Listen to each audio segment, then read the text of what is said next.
નમસ્કાર વિદ્યાર્થી મિત્રો, ગુજરાતી યુટ્યુબ ચેનલમાં આપ સૌનું સહૃદય હાર્દિક સ્વાગત છે. વિદ્યાર્થી મિત્રો, આપ સૌ જાણો છો તે મુજબ આ વખતે સરકારશ્રી તરફથી ધોરણ 9 થી 12માં જોડણીના નિયમો આપેલા છે. એમાં આજે આપણે નિયમ નંબર 6 ની ચર્ચા કરવાના છીએ, જે પાઠ્યપુસ્તકમાં પાછળના પેજ ઉપર પ્રથમ ભાષાના પાઠ્યપુસ્તકમાં આપેલા છે. તો છઠ્ઠો જોડણીનો નિયમ આ પ્રમાણે છે: શબ્દમાં ય પહેલાની ઈ હસ્વ લખાય છે. યાદ રાખજો, નિયમ છે કે શબ્દમાં ય પહેલાની ઈ હસ્વ લખાય છે. હવે આ ઈ જે છે વિદ્યાર્થી મિત્રો, નાની ઈ છે. બરાબર, તમે જોઈ શકો છો અહીંયા મેં નાનો ઈ કર્યો છે, આખું વળાંક લાંબુ નથી કર્યું. બરાબર, જેને હસ્વની નિશાની તરીકે આ રીતે આપણે શબ્દમાં પ્રયોજીએ છીએ. હવે આપણે જોઈએ એવા કયા કયા શબ્દો છે તો તમને ખ્યાલ આવે. લખ્યું છે નિયમમાં કે શબ્દમાં ય પહેલાની ઈ હસ્વ લખાય. તમે જુઓ અહીંયા કોડિયું, બરાબર, હસ્વ છે. કિમિયો, ય પહેલાની ઈ, યાદ રાખજો. ઈયળ, ય પહેલાની ઈ, અહીંયા ઈ નાની છે. બરાબર. દરિયો, દુનિયા, રૂપિયો, ક્ષત્રિય, ઠળિયો, શિયાળો, ખાસિયત, બિયારણ, હરિયાળી, વરિયાળી, ફરિયાદ, હોશિયાર, આંગળિયાત. વિદ્યાર્થી મિત્રો, આમાં પણ યની પહેલા જે અડી જે છે એ હસ્વઈ છે. બરાબર વિદ્યાર્થી મિત્રો, આંગળિયાત ગુજરાતી નવલકથાની બહુ સુંદર નવલકથા છે, જેના સર્જક છે જોસફ મેકવાન. એને દિલ્હી સાહિત્ય અકાદમીનો પુરસ્કાર પણ પ્રાપ્ત થયો હતો.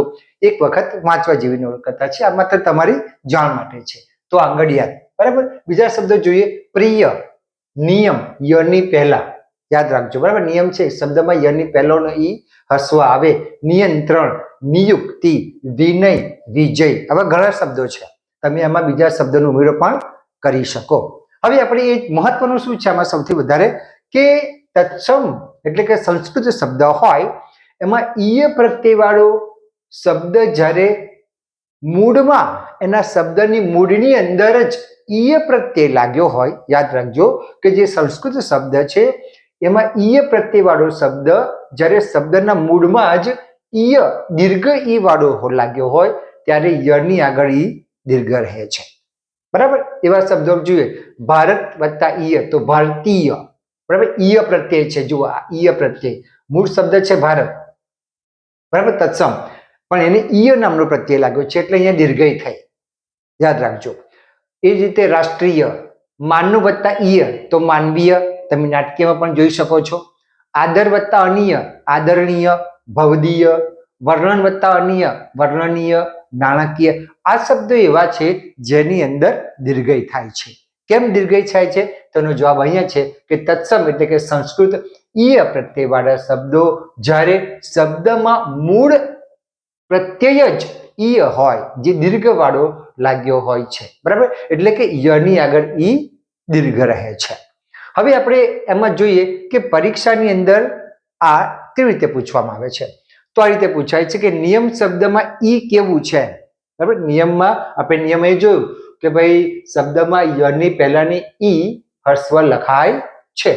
તો આમાં નિયમમાં શબ્દમાં ઈ કેવું છે તો અહીંયા તમને 4 ઓપ્શન આપ્યા હોય કે દીર્ઘ ઈ છે, હસ્વ ઈ એટલે કે નાનો ઈ છે, લુપ્ત છે કે અનુસ્વારયુક્ત છે. તો એમાં સાચો જવાબ છે નાનો ઈ. બરાબર, હસ્વ ઈ. આ રીતે પરીક્ષામાં પ્રશ્ન પૂછી શકાય છે. હવે ખોટી જોડણી શોધો. વિદ્યાર્થી મિત્રો યાદ રાખજો, આમાં ખોટી જોડણી શોધવાની છે. સાચી તો 3 છે જ, એમાં આપણે ખોટી શોધવાની છે. તો વિજય, વિયોગ, નિયમ અને વિયોગ. બરાબર, તો આ 1, 2 ને 3 આ જોડણી સાચી છે, પહેલી, ત્રીજી અને ચોથી. તો ખોટી જોડણી કઈ છે તો બીજા નંબરની જોડણી ખોટી છે, વિયોગ. કેમ? તો કે નિયમ પ્રમાણે. હવે આપણે જોઈએ કે યોગ્ય જોડણી પસંદ કરો. જરા જુદા શબ્દોમાં પૂછ્યું છે. બરાબર, યોગ્ય જોડણી પસંદ કરો. તો નિયંત્રણ, નિયંત્રણ, નિયંત્રણ, નિયંત્રણ. બરાબર, આની અંદર તમારી યોગ્ય જોડણી પસંદ કરવાની છે, એટલે કે સાચી જોડણી પસંદ કરવાની છે. તો નિયંત્રણ આ જવાબ આવ્યો. હવે ખોટી જોડણી શોધો, આની જેમ જ સેમ. બરાબર, તો દરિયા, ભારતીય, સાહિત્ય અને ભારતીય. તો આમાં સાચો જવાબ છે ભારતીય. બરાબર, આમાં આપણે ખોટી જોડણી શોધવાની છે. યાદ રાખજો વિદ્યાર્થી મિત્રો, 3 તો સાચી છે જ, ખોટી જોડણી શોધવાની છે. તમે જ્યારે પરીક્ષાની અંદર જવાબ લખતા હો ત્યારે ઉતાવળની અંદર આપણે ભૂલ કરીએ છીએ, એટલે તમારે પ્રશ્ન બરાબર વાંચવાનો છે. તો ગુજરાતીની અંદર છઠ્ઠો નિયમ જોડણીનો આ છે કે શબ્દમાં ય પહેલાની ઈ હસ્વ લખાય છે. આ બધા દ્રષ્ટાંતો આપ્યા છે, તમે આમાં બીજા દ્રષ્ટાંતો મૂકી શકો. તો આ નિયમ યાદ રાખવા માટેની એક નાનકડી ચાવી છે. આ માત્ર ચાવી છે, બરાબર. આ કોઈ યાદ રાખવા માટેની ચાવી છે કે ખાલી ય આવે ને તો હસ્વ ઈ મૂકવી, અને ઈ આવે ને તો દીર્ઘ ઈ મૂકવી. એક ચાવી છે નિયમ યાદ રાખવા માટેની કે ખાલી ય આવે, તમે જો બધા પાછળ ય છે ખાલી, બરાબર. આ બધા દ્રષ્ટાંતોમાં ય છે તો હસ્વ આવે, અને આ જે નીચેના દ્રષ્ટાંતો આપ્યા છે એમાં ઈ છે, બરાબર, પ્રત્યય છે, તો એમાં દીર્ઘ આવે.